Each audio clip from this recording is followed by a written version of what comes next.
Hi everybody, so I'm Evelyn Prodger and I'm chair of the Community Hospitals Association, and we're really pleased to have Julia Wood with us this evening to talk about joy in work.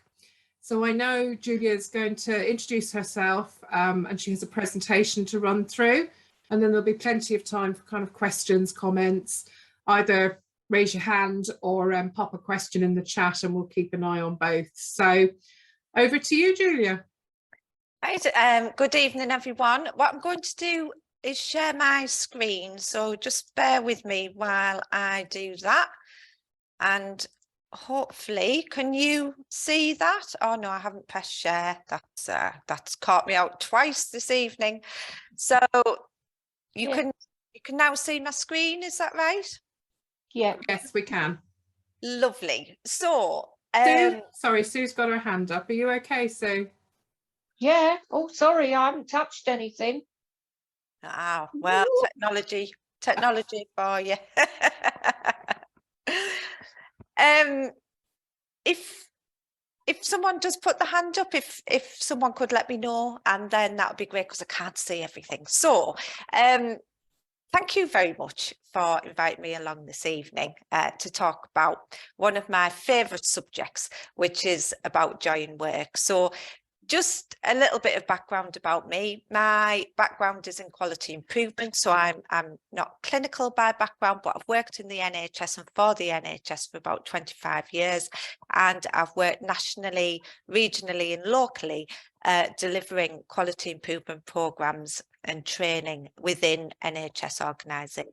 So over the years, I think what became clear to me while doing this work was about the importance of culture and the importance of happiness at work. So that's why I became quite passionate about this topic.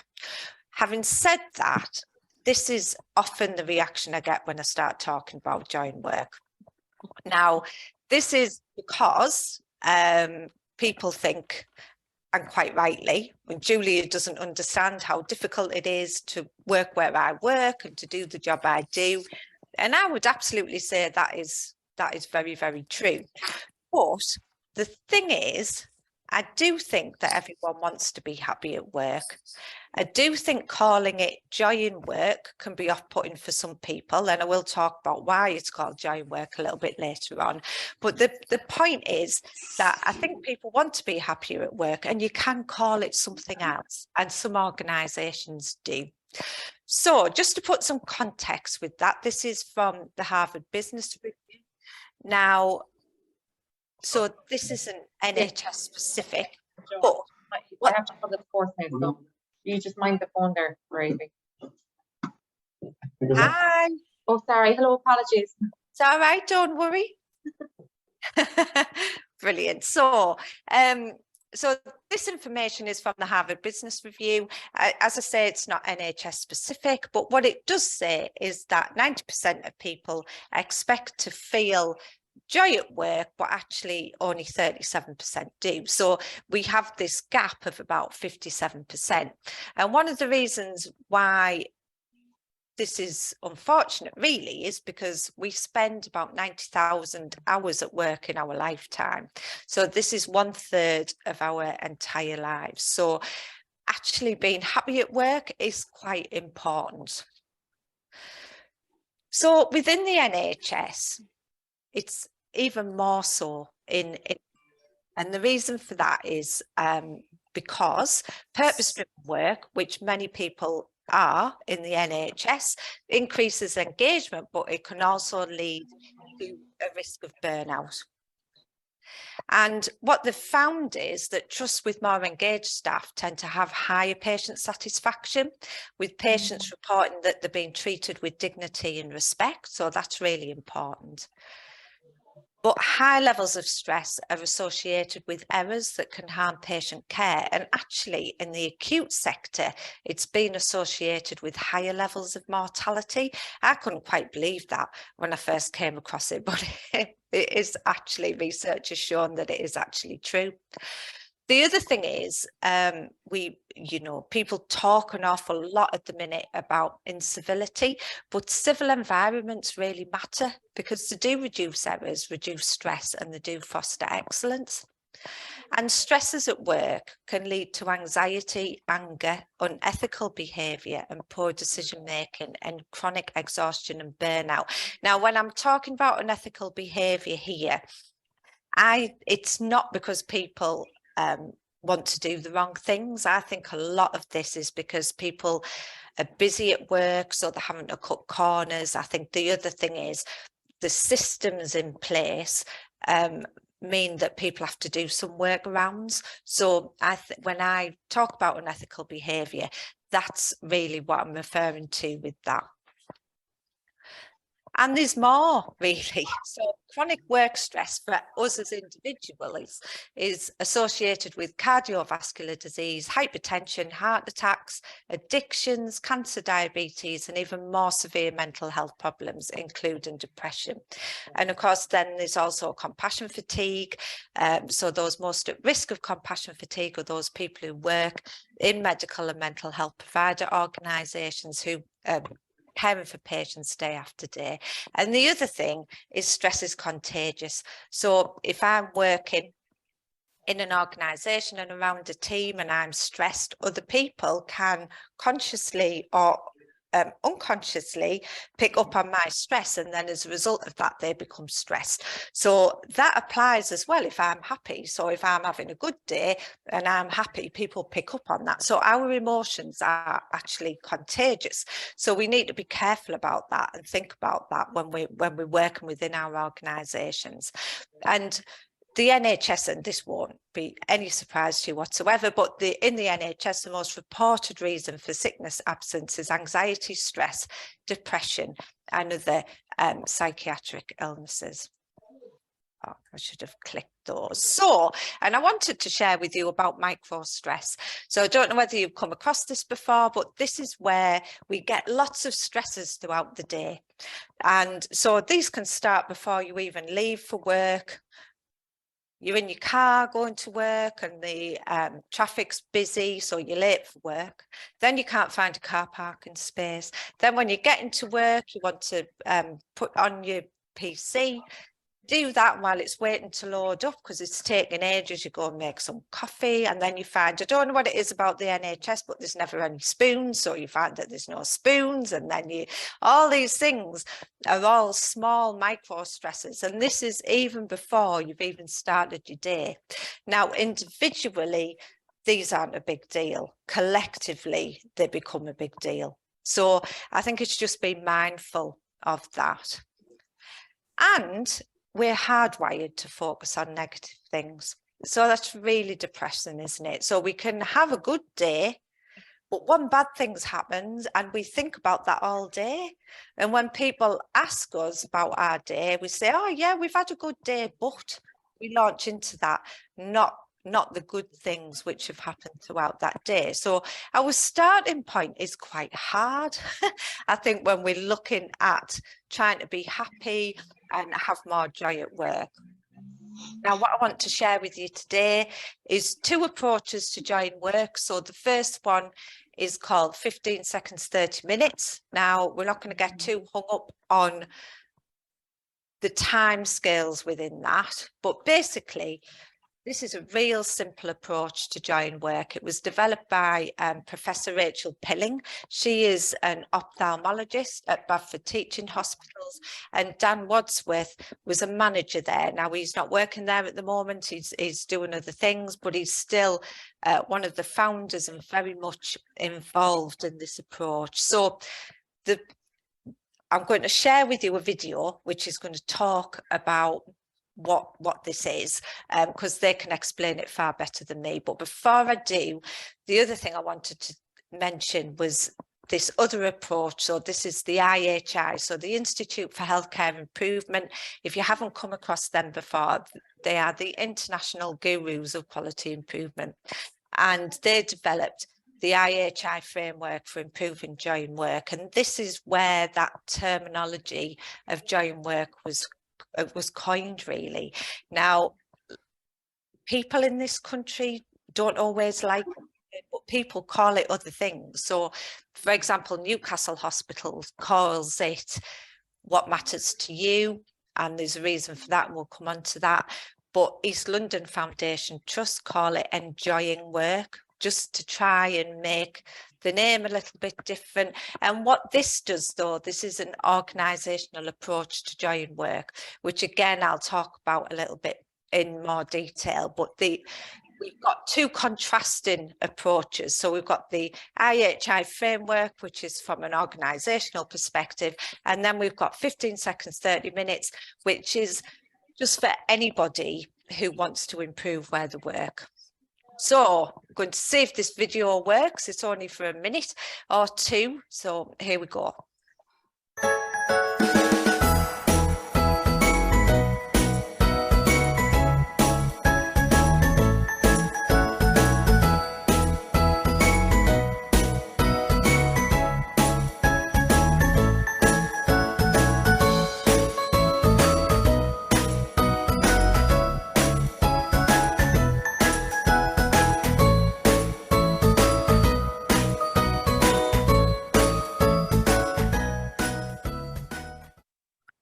So what I wanted to say about this as well, they have a website. If you were interested in this approach, they've got all the presentations and everything on there about how to run a workshop on this approach. And also, if you wanted further information, do just let me know and I can talk you through it in a bit more detail.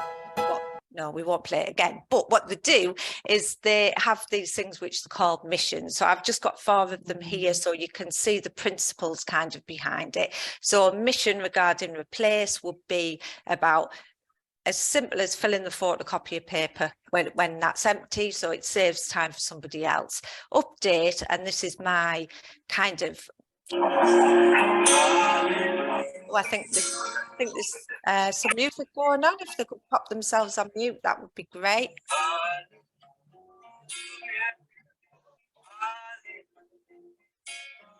I think there's still some music going on. I don't know whether you can go on mute. Right, it's gone quiet, so I will continue. So an update mission is my favourite mission, really. It's about having your telephone number on your email signature, because I ring a lot of NHS organisations and it's just great if I can get straight through to people without going to switchboard. Simplify is about, just an example is about picking up the phone instead of sending an email. And quick check, an example of that is just to check that you've logged out of a PC so the next person can log in quite quickly. So these are really small ideas, but can have quite a nice impact on other people's day.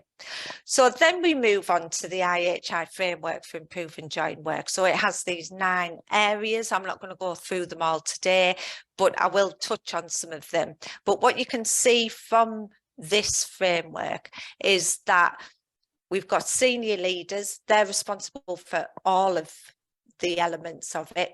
We've got managers and core leaders who are responsible for, I think, 5 elements of it. And then as individuals, we have a responsibility as well.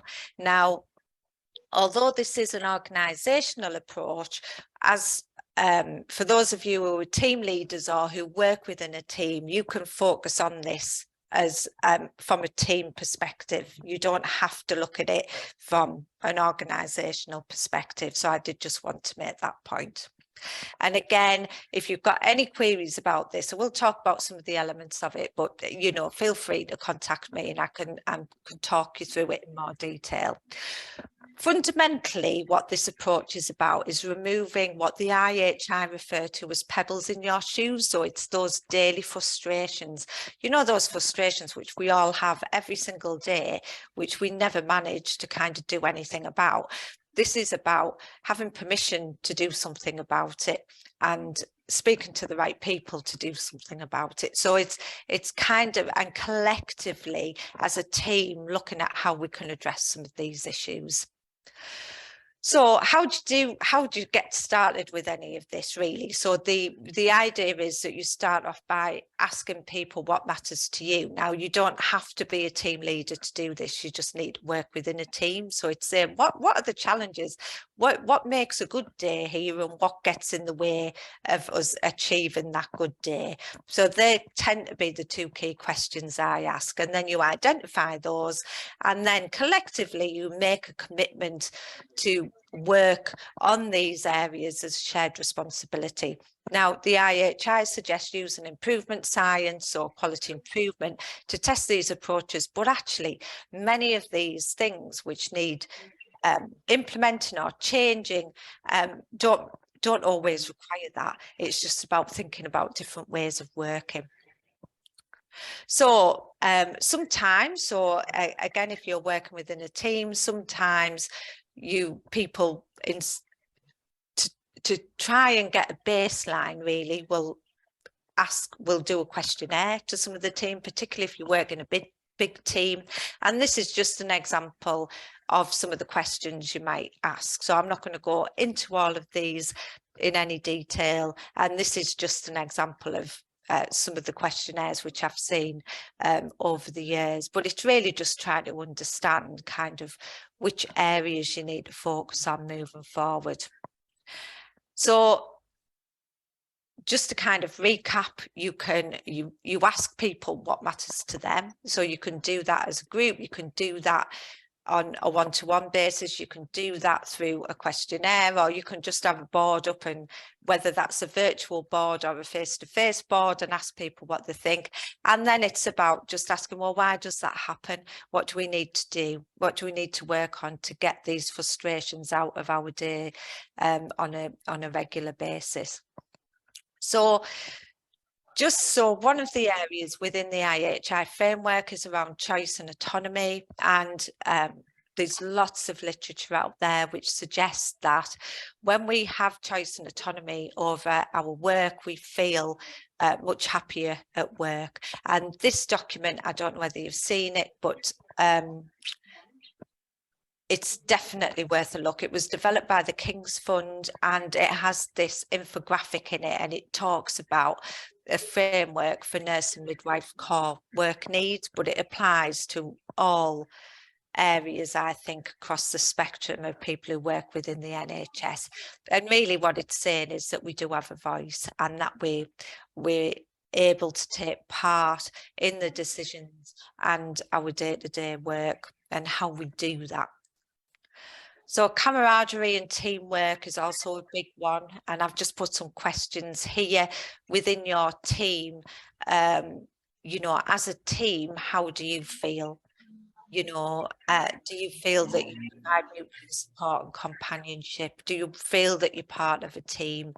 You know, is communication good, and do you regularly express appreciation for each other's work? And I think one of the things the literature certainly demonstrates that when it comes to work, we're quite ungrateful about work. We're quite grateful about other areas in our life, but actually it's the least grateful place we tend to be, which is really weird because we spend so much time at work.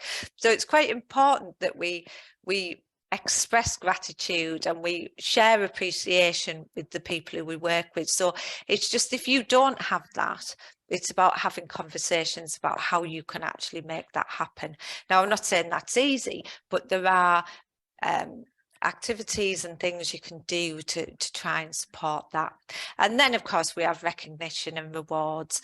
Now, cake in the NHS is always appreciated, I think, on any level, but it is just saying thank you. It doesn't take a lot of time, but people really appreciate it. And at the Royal Homerton Hospital, no, the university, at Homerton University Hospital, they do these cards which say you've been spotted. And again, these can be done electronically or face-to-face, and they just say you've been spotted doing something amazing. And it's just to demonstrate that, you know, we are valued. And I think there is something lovely about being appreciated. So I think it's thinking of ways to say thank you and show gratitude, which is really important. And just something really from a very personal perspective from us, we do need to look after ourselves. The IHI framework shows that there are elements of the framework which we have to take responsibility for, along with the organisation and the team within which you work. But one of the key things I wanted to mention here is this bit, which is around self-care isn't selfish. So that's in the top left, and it says note, self-care isn't selfish. And I think we need to remember that, because so many people in the NHS work so hard. And I think because of the nature of people who work in the NHS, we givers, aren't we? We give an awful lot, but actually we need to recognise that to keep on giving, we need to be able to look after ourselves. And there was a paper recently published by the Harvard Business Review, which talks about resilience not being about what we endure. It's about how we recuperate between busy times at work. And I think we really need to take that as a message that we just can't, people just can't keep on giving. As individuals, we definitely need to look at how we manage that. And I'm not saying that's easy. I'm just saying that it is something we need to do, because as you will remember from those areas which I was telling you about right at the beginning, you know, inadvertently, you can harm patients through doing this. So it is about it not being selfish and being viewed as a positive thing within teams. The other thing I wanted to share with you is this. Now, this was developed for firefighters, but I think it's great. So as an individual, I would suggest that you look at this and you think, where do I sit on that? Am I thriving? If you are, that's fantastic. But if you're surviving, struggling, or in crisis, then it's about thinking how you move from that and into that thriving area. Now, I was talking to people about this today, actually, at the University of Sunderland, and they were talking about the fact that they move between some of these stages. And I think that's absolutely true, isn't it? One day you might be green, another day you might be orange or whatever colour. So it does move, but I think it's generally where you feel you sit on that spectrum. I think the other thing is you can use this with teams and say, as a team, where are we? And if we're not green, which many areas aren't, what is there anything we can do to help move us into that green area? So that's just a tool I thought you might be interested in. It's definitely something which I share a lot and I look at myself as well, because, you know, I'd love to say I'm always green, because I talk an awful lot about joy in work, but some days are better than others, aren't they? We are not joyful all the time at work. So it is thinking about that. So one other thing I wanted to mention, so smiling makes us happier. So there's loads of research studies out there which tell us that whether it's natural or forced, it actually causes our brain to interpret a physical reaction which makes us feel happier, even if we're forcing it. So my one takeaway would be this, that everyone needs to smile more. So even when you're walking down the street and you smile at someone who's maybe not smiling, give them a big cheesy grin and see what response you get. They might think you're a bit bonkers, I'm not quite sure, but give it a whirl, because it does make us feel happier. And if you think back to about emotions being contagious, if you smile at somebody, other people are going to react in a positive way to that. And we know that, don't we? That when someone smiles at us, and you can tell, can't you, with people? And I think when someone smiles at us, it does make us happier. So, and I wanted to end with this. Now, nearly end with this. So it's the starfish story. It says, one day a man was walking along the beach when he noticed a boy picking up and gently throwing things into the ocean. Approaching the boy, he asked, "Young man, what are you doing?" And the boy replied, "Throwing starfish back into the ocean. The surf is up and the tide is going out. And if I don't throw them back, they'll die." And the man laughed to himself and said, "Do you realise there are miles and miles and miles of beach and hundreds of starfish? You can't make any difference." And after listening politely, the boy bent down, picked up another starfish and threw it into the surf.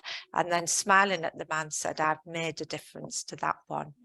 And my message to you is that in the NHS, we focus on the big stuff all the time, but the reality is making small changes day by day can have a huge impact, not only to you, but also with the teams you work within. So my question to you is, what will you do now? And what would your first next step be? And that really brings me to the end of my presentation. And I just wanted to say thank you very much. It would be great to have any questions which you would like to discuss. My email is on there as well as my Twitter handle. I post about this stuff constantly. Well, I don't, not constantly, but I post about it on a regular basis. So if you are interested and you are on Twitter, do follow me, and you can and we can link up that way. But anyway, just going back to that, it is really thinking about what are the small changes which you can make today. What are those pebbles in your shoes which you can do? I did an event once and I gave everybody a pebble, and this was in 2018, I think. And someone said to me the other day that they still had their pebble on their desk at work and looked at it and thought about what changes can I make which will help me. So it's just a thought. So either get a pebble or think about what changes you can do.